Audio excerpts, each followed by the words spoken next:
Hello, everyone. Thanks for joining us today to reconnect with Tony Khan to catch up on all the action leading into Full Gear this Saturday night at the Kia Forum in LA. So just a few quick housekeeping items. In the interest of time and give everyone a chance to participate, we kindly ask that you refrain from asking two-parted questions or three-parted questions. Let's try to keep it to one question per reporter. Also, please try to keep your questions focused on the upcoming shows this week. And as Robin mentioned, please make sure your phone is unmuted. Okay, let's go. Let's turn it over to Tony Khan right now for some opening thoughts, and I'm going to open your lines for questions. Tony. Thank you, Jim. Hey, everybody. I'm so excited about this week. This is one of my favorite weeks in wrestling, one of my favorite weeks in life, Full Gear Week, and it's really special being out here in LA. I don't want to take up too much time. I want as many of you to get a chance to ask a question as possible, and I'll stay as long as I can to get as many questions in as we can. So with that, Jim, please take it away. All right, let's go. Jim Varsalone from the Miami Herald will begin, and we'd like to ask Phil Strum from USA Today's Under the Ring to be ready after Tony and Jim connect. Jim, you're up. Thanks, everybody. With this big event coming up, and it looks like a great card again. Curious, because obviously the big thing with Sting announcing retirement, Ric Flair's going to be there for this one coming up. I'm curious with Darby, because Darby has done awesome. Has there been thoughts already, because Darby's been with Sting for a while now, of, okay, now what are we going to do with Darby? Maybe not specifics, but has there been thoughts yet about that once Sting does retire? That's a great question, Jim. I think it's important to remember Darby was on fire before Sting got here and has continued to stay on fire. I think Sting has been a great mentor to Darby, and the crazy thing is, I think for the crazy world of modern 2023 present-day wrestling, I think Darby has been an awesome person to help Sting get reintroduced after taking a lot of time away. And Darby is a great mind for wrestling, and he's one of our top stars, and I think certainly it's very fitting he'll be alongside Sting for Sting's retirement. Also, I think Darby's got such a bright future many years ahead after Sting retires, but I'm really glad that the two of them have had this great run. It's been nearly 3 years now, and it's been something I've really enjoyed and one of the most special things I've ever been a part of. Thanks, Jim. Thank you very much, Jim. Phil Strum from USA Today's Under the Ring is next. Stephanie Chase from Digital Spy will follow. Phil. Hey, Tony, thanks again for doing this. My question was about Sting's retirement tour, if we can talk about that a little bit. So last year, what that looked like with Muta in a lot of places. And can you give us a glimpse into your thinking as you begin to plot out what that looks like? And just if you could share what he and his career mean to you and the locker room and the staff as, you know, as a promoter, as a fan, as whatever perspective you want to choose. Thanks. Well, Sting is important to everybody in AEW, and we all have different memories, and that's one of the great things about wrestling. Since it's on 52 weeks a year, every week, year in, year out, for our entire lifetimes, there are all kinds of different ways we associate memories. But I think for many people on this call, I would imagine, and certainly everybody I know in AEW, Sting is somebody that so many of us have been a fan of, but as we've gotten to know him and work with him, he's also the nicest person I've ever known. He's so kind and so genuine. He's selfless, and I'm in awe of him. Sting is somebody that I think we should all aspire to be like. He's really just one of the most positive and warm people I've ever known. And he's also such an incredible legend, in the perseverance and staying power of Sting to be in this business and coming up on, realistically, 3 years in AEW that have been just incredible for us. And I hope we've made it a great send-off for him. And, I'm so excited to have Sting here in AEW for the remainder of his time here, and we want to make the most of it. And anytime Sting is in a city, it's really great because it may be their last time to see Sting there. And here in Los Angeles this weekend, I believe this will be Sting's last match in LA. And I think it's very fitting that it would be with such great partners as Darby and Adam Copeland, and taking on one of AEW's greatest stars and the TNT champion, Christian Cage, alongside the Patriarchy, Luchasaurus and Nick Wayne. And for Sting, I expect he will go out in a great blaze of glory. Nobody tries to talk Sting into doing the insane things he does in these matches, and he's always trying to push the limits. And I think it goes to show that he just wants the fans to have a good time, and that's a mindset Sting's brought to wrestling for so many years. And now in 2023, I mean, these past couple of years, I think Sting's been crazier than ever and done some of the wildest stuff he's ever done in wrestling in his 60s. And we just want to make sure we give him a great last run here in AEW. Thanks for asking about it. Thank you, Phil. Stephanie Chase from Digital Spy is next. Mike McGuire from Vista Radio in Canada will follow Stephanie. Stephanie. Hi, Tony. How are you? I am very well, Stephanie. Thank you very much. How are you? I'm great, Tony. Thanks for talking to me today. I know I asked you before a couple of months ago about the female voices backstage in the creative meetings, booking, agenting, and just within the company in general. And we've seen in the past few months the hiring of Jimmy Jacobs, another male on the creative side. And it's recently been reported that a top female in the company, your legal chief, Mega, has stepped back to focus on the Jags. I know she's not from the wrestling side of it. You've still got Sarah Stock in there, but has there been any increase in female voices backstage, either giving their ideas creatively, taking input, or when it comes to larger company decisions? Well, two of the top executives on the wrestling side who work as coaches and are in my office every week putting ideas together and working with women and men in AEW are Sarah Stock and Madison Rain. And both of them are doing a great job. And we see both of them every week coming in and putting in great ideas. And Madison Rain's been with us for a long time. She was not traveling every week with an injury, but I really enjoy working with her. I thought she did a great job last night. And Sarah Stock has been awesome since she came in. Because she also speaks Spanish, she is able to communicate better than some other people backstage with some of the luchadors who come into AEW. So Sarah Stock has worked with a lot of the great women and men and been involved in some of the best matches on TV recently. And we have a great group of people here, and I think it's a great group of women and men on the staff, and absolutely those are two of my favorites on the wrestling side.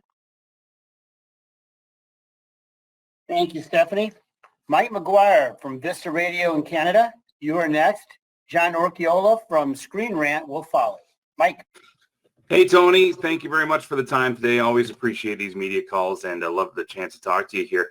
A question about just your planning going into Full Gear and even shows moving forward from here. You've obviously been dealing with a lot of injuries, a lot of plan Bs, plan Cs, and maybe some of these decisions have been made more on the fly than others.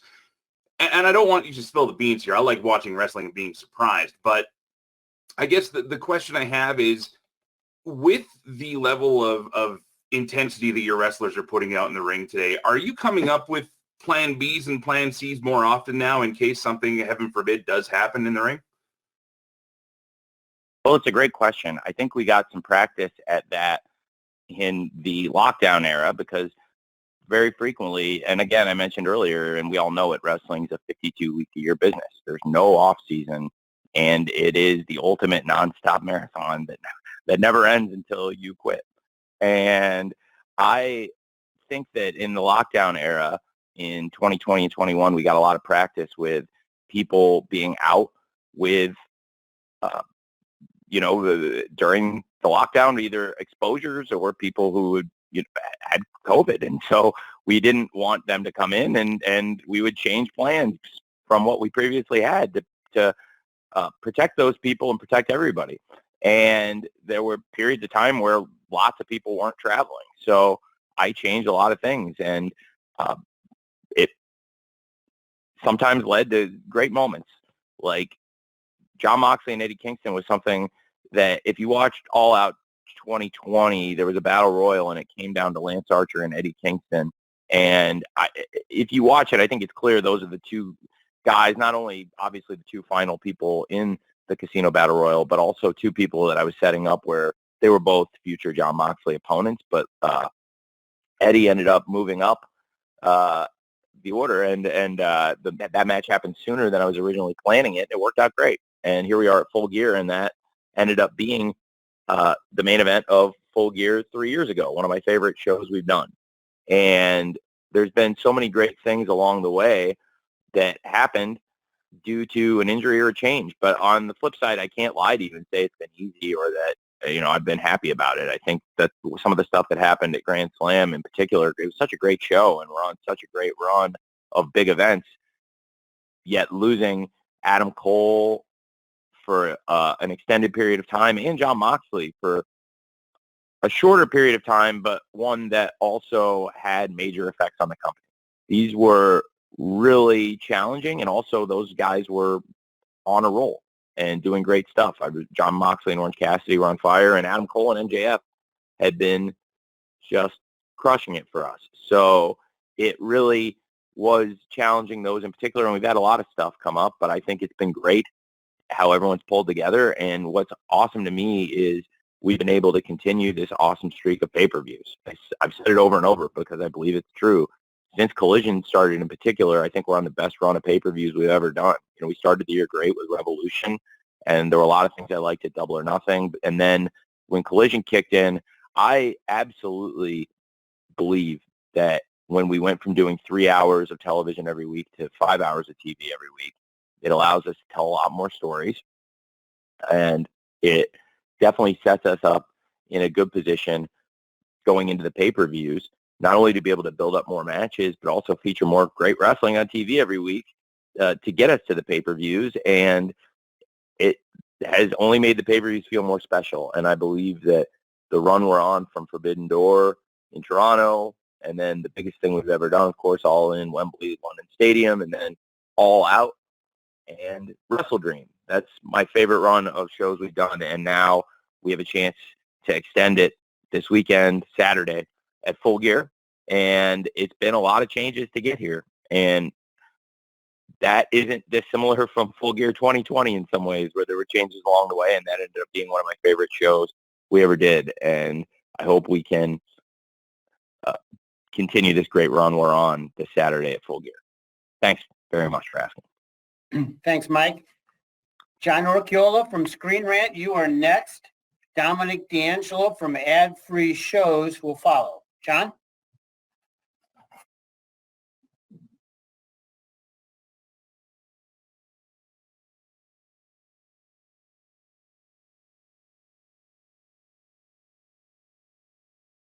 John?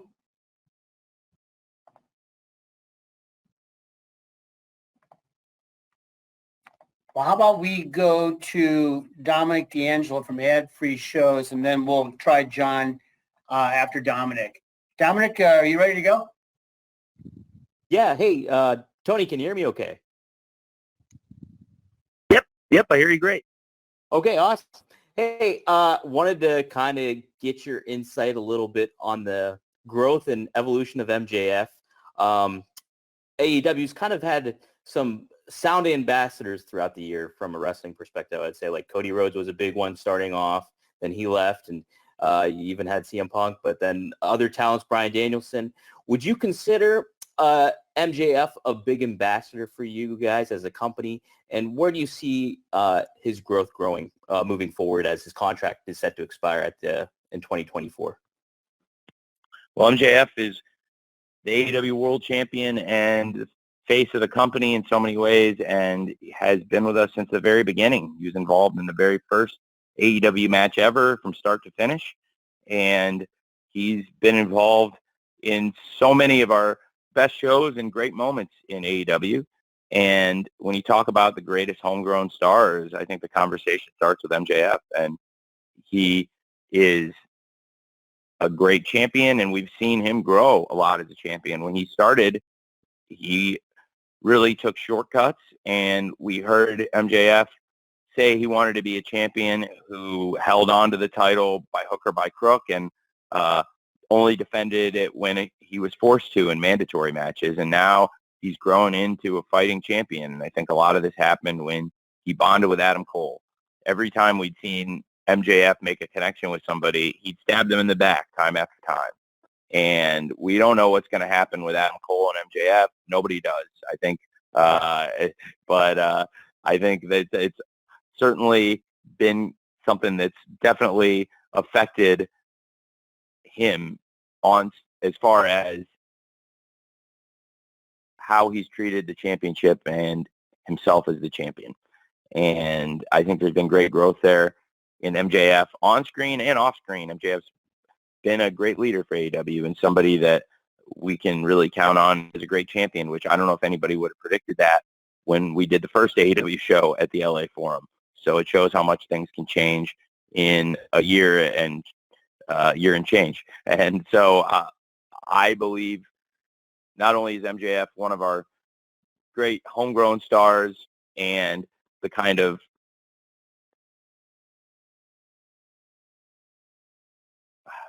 prodigious and the kind of indelible wrestling talent that we want here. And I think that MJF is somebody people will talk about for a long time. And as long as he's been here, we've loved having him in AEW. And certainly, I think he's grown into becoming a great champion too. Thanks for asking. Thank you, Nate. Thank you, Dominic. John Orchiola, are you happy to be with us? Hi. No, he can't. We can't get his mic Okay. working, but he sent me his question. Well, why don't you put that into a chat, Robin? Okay. And let's go to Bill Pritchard from WrestleZone. Will come next. And after that, I've got a write-in from Ayman Jahali from LA Excites. Bill, you're up. Hey, Tony, how are you? Doing great. Thanks for asking. So, Bryan Danielson was just pulled from WrestleCade coming up, and the reasoning was unforeseen circumstances. But he's advertised for next week's AEW shows. So I was wondering if you could speak to the reason why he was pulled from that. I'm not sure, Brian. It's interesting. I don't want to speak for him on that, but I know Brian always puts the wrestling as a priority. There's also the issue of we're waiting for Brian to get final clearance to fly. He was able to come to Collision in Oakland this past weekend because it was a drive that he was able to make, but he's not able to fly. He can ride in a car. So Pittsburgh is a long way from where he lives. And also WrestleCade, I believe, is a long way from where he lives. So there's a couple of things still at play there, but I would let him speak to that. But I'm not too familiar with that event, so I can't say. Thanks. Thank you, Bill. I've got a write-in here from Ayman Jalali from LA Excites. And here's his question, Tony. Given how anticipated the Hangman Swerve match is, perhaps more so than any other match on the Full Gear card, please talk about why you think their storyline has resonated so much with the fans. Well, they're two of the top stars. Swerve and Hangman are on fire, each of them right now, and I think they've had a great chemistry. They wanted to fight each other from the beginning, and what we've seen, the way it's played out, it's been a great rivalry. And I think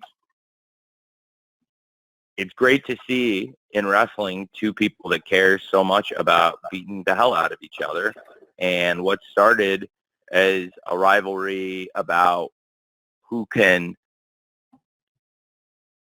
out wrestle each other and who is going to be the bigger star going forward has turned into something far more personal. And I've really enjoyed it. And I thought last night was an incredible segment, and a lot of credit to both men for making it possible. I think Swerve, some of his actions along the way have been unscrupulous, but they've made for good wrestling. And I've had people ask me at times questions about some of what's happening with some of the heels and why I haven't punished them for some of the things they've done. And frankly, I don't think it's my place to, and I don't think it would serve the baby faces in these situations for me to be doing that. And it's come up also in the World Championship, and I could address that in another time. But in this situation with Swerve and Hangman, there's been some stuff that's happened outside of the ring, and it's really not my place. It would be the place of the authorities, perhaps. But for me, it's pro wrestling, and I would want them to settle it in the ring. And that goes hand in hand with last night. We are so close to one of the biggest events in wrestling. We're so close to one of my favorite nights. I can't wait to walk into the Forum on Saturday morning and realize fully that it's Full Gear and it's in the Forum. I can't believe it. And it's going to be awesome. And this is one of the reasons. I'm so excited for the Swerve Hangman Texas Death Match. And we're bringing the Texas Death Match to Hollywood. I think that's awesome. And these are the two guys you'd want to have in it. And as for should I have suspended Swerve or, punished Swerve for the home invasion? Absolutely not. I think that's the place for the legal authorities to do stuff like that. And in this case, I want them to settle it in the ring. And it's helped make what you just said in your great question a lot of interest in one of the most anticipated wrestling matches of the year, which is Hangman Page versus Swerve Strickland in the Texas Death Match this Saturday at AEW Full Gear in Los Angeles. And I can't think of a better way for them to deal with their issues than in the ring. And that's why last night, when we're so close to the pay-per-view, I had said these two cannot touch each other. And if either of them attacks the other, they attack each other, the match is off, and both of them are banned for the rest of the year, which nobody wants. And certainly neither of them and their families and their businesses, they don't want that. So it ended up making for a very effective segment. And I think we heard Hangman as angry as we've ever heard him, and he's been in some of the best Texas Death Matches I've ever seen. And Swerve's on this incredible run. We saw Swerve had Hangman's number at Wrestle Dream in Swerve's hometown, Seattle. And I can't wait to see what happens this Saturday at AEW Full Gear. Thanks. Thank you very much, Iman. We're going to go now to Jaime Falcon from the Los Angeles Times. And following Jaime, we're going to then go to Amy Nemedy from WrestleJoy. Jaime, you're up. How's it going? Tony, thank you for making time for us today, and hope you're enjoying this beautiful LA weather compared to what you had to deal with yesterday. Yeah, it's great. Just want to hit you with a quick question. Los Angeles is a minority-majority area that's long been a place where diverse performers have thrived, going back to the large Lucha Libre pay-per-views of the 90s. Have you taken any inspiration from those previous shows and how you approach the market that's been geared towards supporting AEW? Well, it's a great question. And certainly the market has shown great support for the Lucha Libre stars. And we've been trying to integrate more great Lucha Libre into the AEW programs week in, week out. And it's paid great dividends, and I'm excited about it. And it's great having so many of the top Lucha stars in the world competing in AEW. And going forward, we want to do a lot more of it. And I absolutely think it's a great point. And it's something that we've been thinking a lot about, and I've been trying to cultivate relationships. Of course, everybody saw Mystico came in recently from CMLL and competed in AEW, and from the beginning of AEW, we've tried to have great Lucha Libre stars involved. Some of the most decorated wrestlers in the history of AEW are the Lucha Brothers. Pentel Zero Miedo and Ray Phoenix, who've held the World Tag Team Championship and the World Trios Championship, and Ray Phoenix has held the International Championship, which puts him on a very short list with Pac and Kenny Omega as, I believe, the only 3 people in AEW ever to hold singles, tag, and trios championships. And we have, in addition, this weekend, something I'm really excited about, which is the return of Roosh. And when Roosh and his brother Dralistico and the LFI came back to AEW, I think there's been so much interest, and Roosh brings an intensity and an authenticity that everybody can see when he gets out and fights. And his brother Dralistico has so much upside, so much potential, and they've earned this spot in this World Championship match. The fans are behind LFI, even though they're very polarizing in AEW. And it feels like Roosh has that chemistry, that leadership to make LFI very relevant as well. Andrade El Idolo has been a great competitor for us lately. And in addition to the great stars in AEW, young stars that we've been trying to bring up, like Commander, who we signed, I also am really excited about the return from injury of Bandito, who I would have loved to have featured this week. He's one of my favorite up-and-coming wrestlers, and he's a great person. I think the world of Bandito, and I wish he was healthy, and he will be soon. So there's a lot of great lucha stars in AEW, and certainly it's a great market for that. And that's a great thought and a great point, and certainly across this week we've tried to have a number of lucha stars involved this week with AEW in California. Thanks for asking. Thank you, Lanny. Amy Nemedy from WrestleJoy is next. Sean Ross Sapp from Fightful will follow Amy. You're up, Amy. Hi, Tony. The talk of Tinseltown has centered around the Hollywood homecoming of the dazzling Dame Toni Storm and her formidable foe, the strikingly dominant warrior Hikaru Shida. As the head of entertainment, Mr. Khan, could you give us a peek behind the velvet curtain to your thoughts of this thrilling showdown at Full Gear for the AEW Women's World Championship? Yeah, I'm really excited for the match. I am very excited about Hikaru Shida versus Toni Storm for the AEW Women's World Championship. It's been a great rivalry, and I'm excited about the match and to take a closer look at it this weekend. I thought the sit-down interview last week was very compelling, and there were some great points.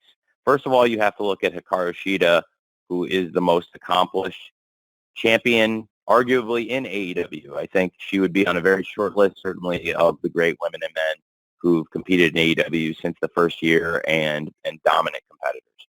And Hikaru Shida has not been pinned or submitted in 2023.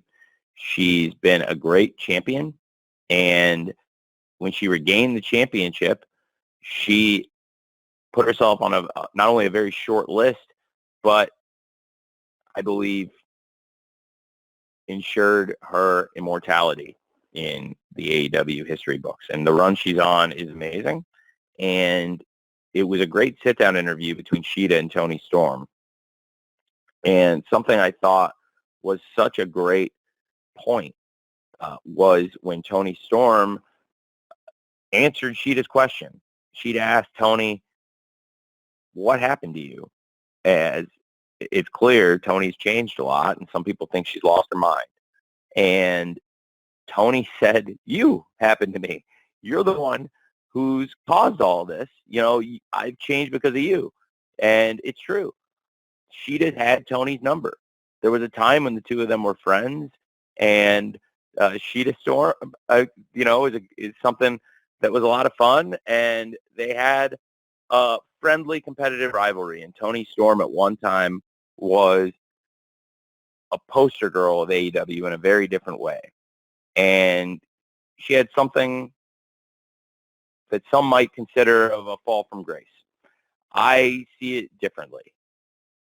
When I sat down with Toni a long time ago, we had a shared vision for this stuff. And I came to Toni and showed her some ideas, old Hollywood movies, and it's exactly the kind of stuff she loved. And she had a vision that was very similar of a starlet.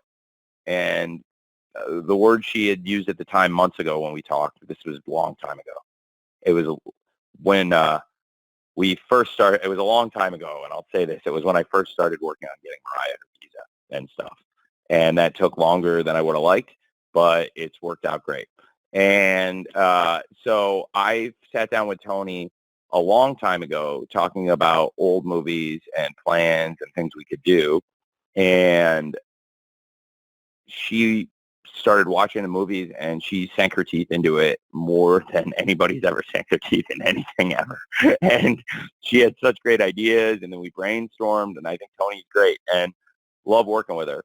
And it's just incredible. She is not just channeling the Hollywood starlet. She's become the Hollywood starlet. And it's undeniable. She is timeless Toni Storm now. And I've tried to come up with ideas to involve her in the show, get her more of her segments in, tell the story differently, and portray her and feature her differently than anybody else.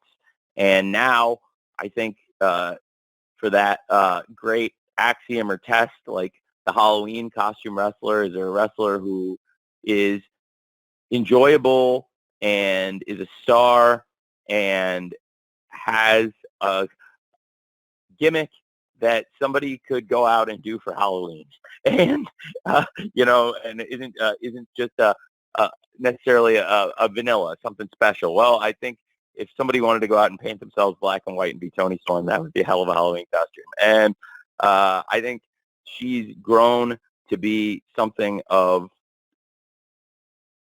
an immortal character in AEW. I used that word earlier, and I mean it, because I think there's stuff in wrestling that people will remember years from now and talk about. And I think she's doing something people will remember for a long time, and it's only going to keep getting better and better as we keep going on, and it's really just getting started.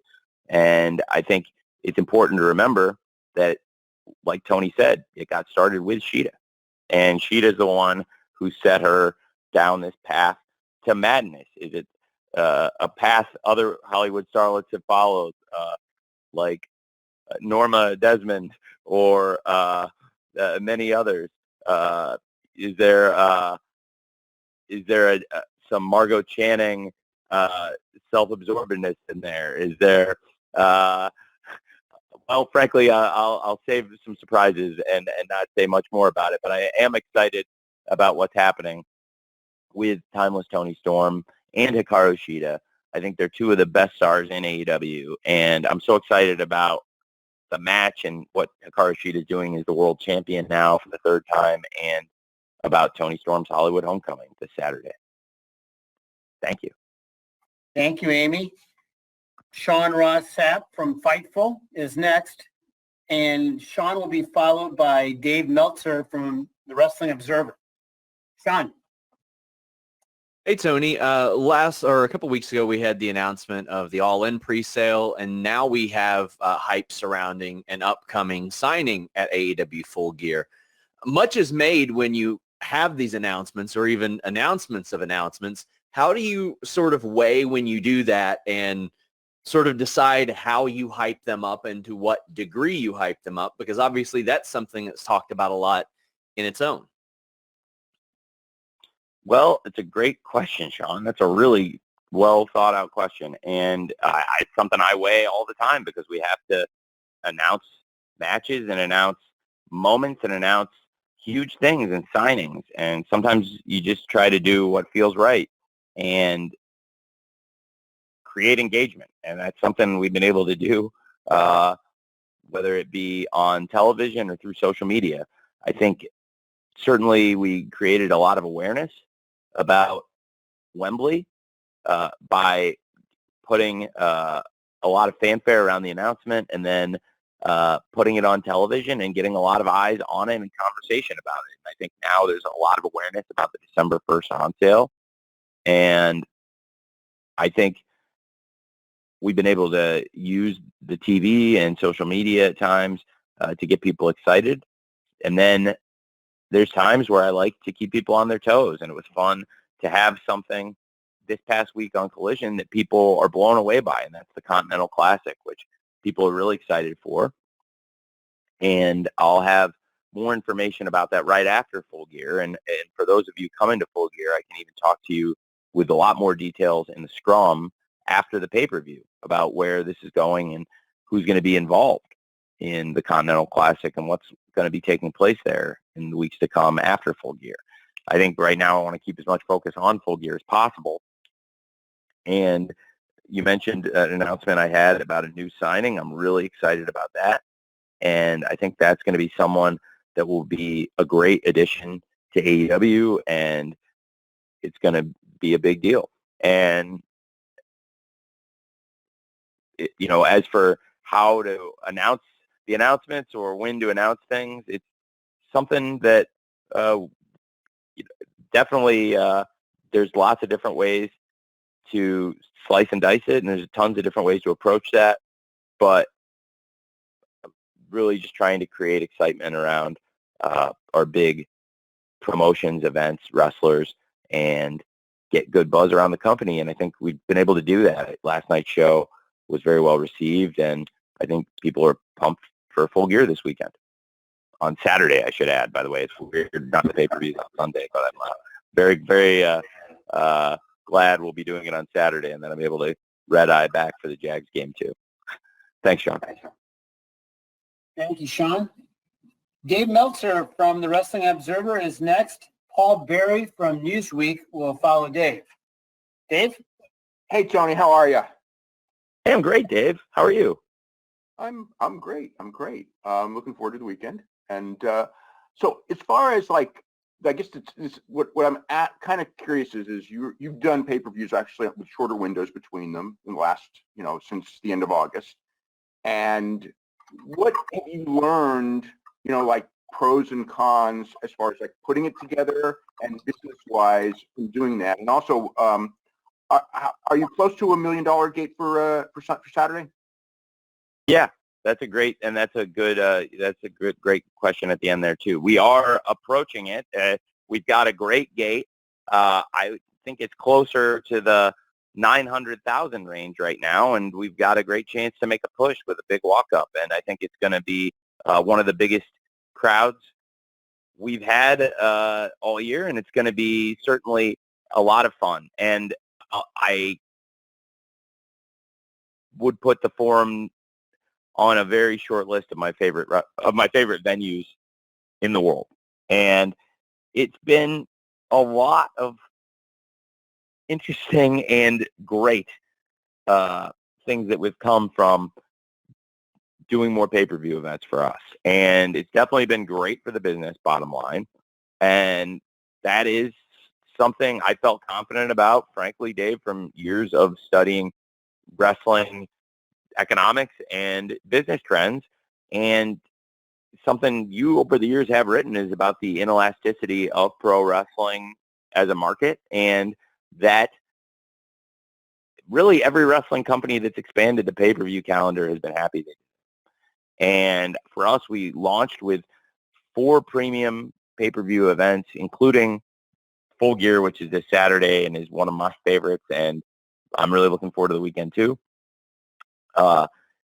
When we added Forbidden Door, it made so much sense, and when that was not only successful, but it was the biggest debut of any of our pay-per-view shows, that made me see that what you've said for years, there's a lot of merit to it. And there's now, after we've established ourselves and built up the 4 events we launched with, Revolution, Double or Nothing, All Out, and Full Gear, and we added Wrestle Dream, then we added Forbidden Door.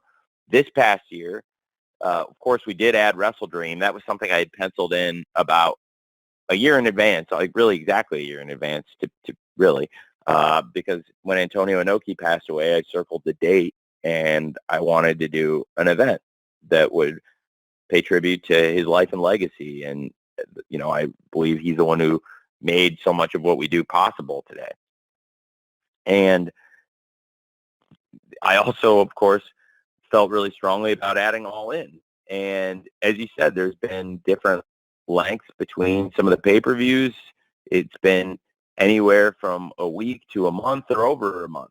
And in this case, about a month and a half between Wrestle Dream and Full Gear. And I think that's been good. But, the month between All Out and Wrestle Dream was really hot. We were able to get right into Wrestle Dream, and people liked that. So it feels like we've built a nice calendar this year that's sustainable because all the events have done really well. And we're having our biggest and best year we've ever had on pay-per-view as far as revenues. And it's also been, in my opinion, that's a fact. It's been our best year in terms of revenues and buys. We've brought money in hand over fist, and every pay-per-view we've done this year has done really well. And in particular, All In, of course, the live gate was insane with, $10 million gate, over 81,000 tickets sold. But the pay-per-view itself is about 200,000 pay-per-view buys and is one of our top 2 pay-per-view events ever and was bigger than any pay-per-view we did last year. So that set a new standard. As pay-per-view this year has been great business.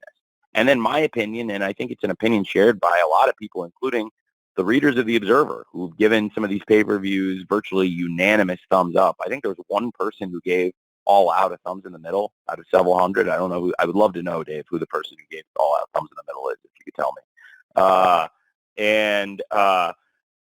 Wrestle Dream, I think, was pretty similar, almost unanimous, if not unanimous, positive feedback. All In was an amazing pay-per-view that not only set all our box office records, but was a great show. And Bryan Danielson, when he came in last week, said he thought it was the best wrestling show he's ever seen in terms of everything involved with it. And, and then Forbidden Doors, probably one of my favorite things. And I have never been more excited for anything than for Bryan to go out to Final Countdown to face Okada. And it has been great expanding the pay-per-view calendar. And also, I think this show, people feel really good about these shows in recent weeks. Dynamite was well received this week, and I think really for me, I love the card up and down. So it feels like adding more pay-per-views has been a good thing. And then we haven't talked about World's End, which is the other new event we're adding. That so far everything indicates it's a really strong positive. The ticket sales are off to a great start, and I have every reason to believe, based on the data from this year, that pay-per-view will do very well, hopefully. And we've learned a lot by expanding the pay-per-view calendar, and it's mostly been really positive for us.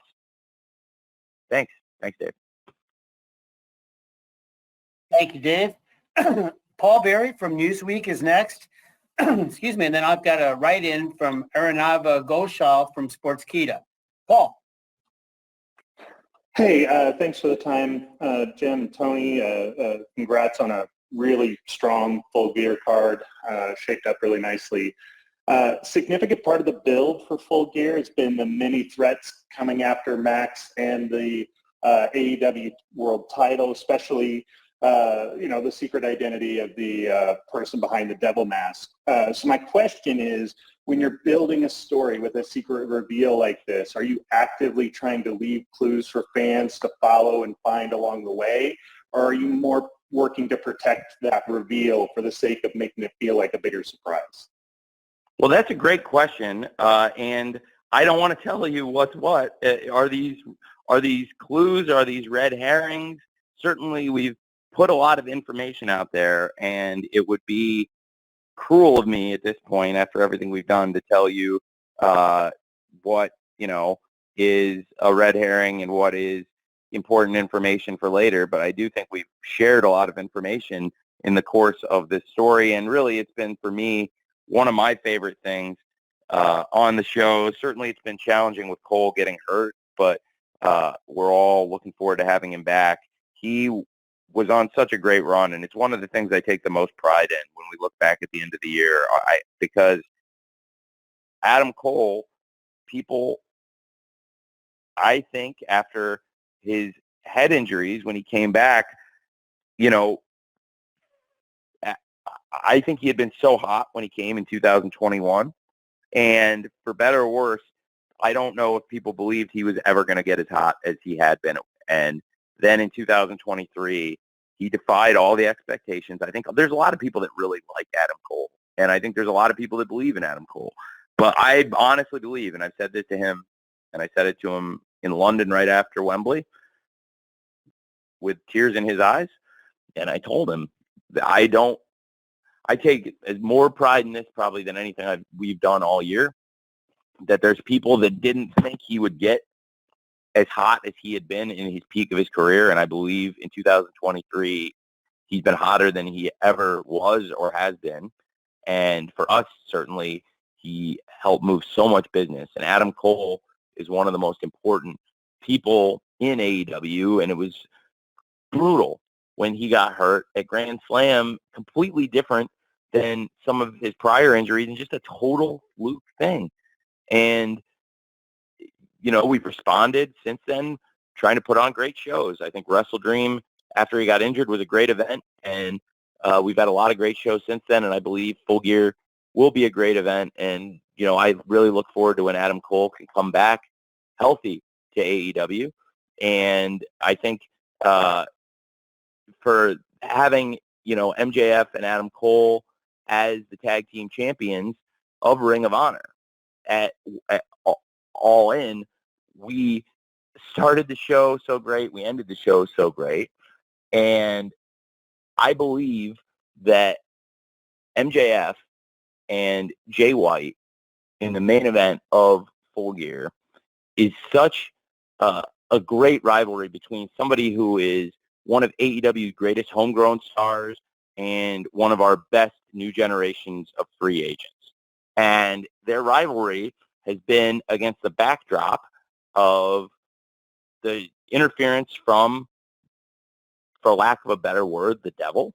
And as to the identity of the devil and what's been established along the way, I think it's something to keep an eye on. But we've seen a lot of people get involved along the way. You know, Adam Cole from a distance has maintained his relationship with MJF, and we've seen Roderick Strong and the Kingdom are paying close attention to all of this. And now Samoa Joe is looming large, and Samoa Joe has made it known that he's here to help solve this problem for a price.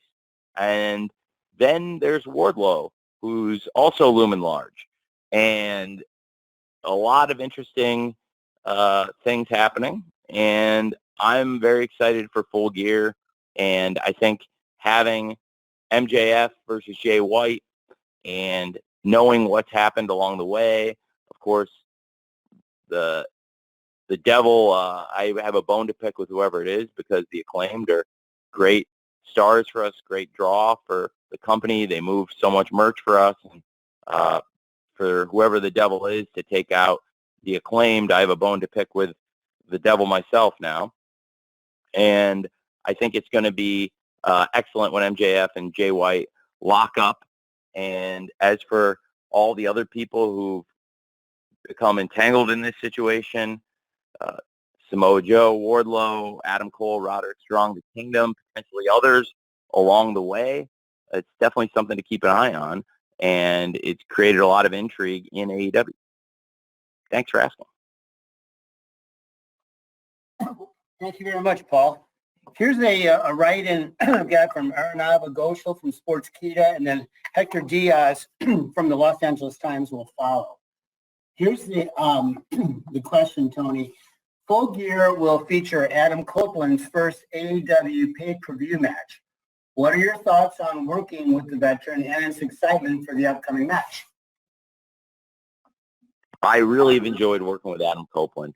He's got a great mind for wrestling, and it's very fitting that he's teaming with Sting and Darby Allin. And in particular, Sting and Adam Copeland have a lot of similarities. They're both so positive. You know, they walk in and they both are imposing figures, yet they are very kind-hearted, and they could be big, intimidating guys if you didn't know them. And yet when you get to know Adam Copeland, it's similar to what I said about Sting before, where Adam has such a good heart. He's a great family man and has great values, and I think he's a really honest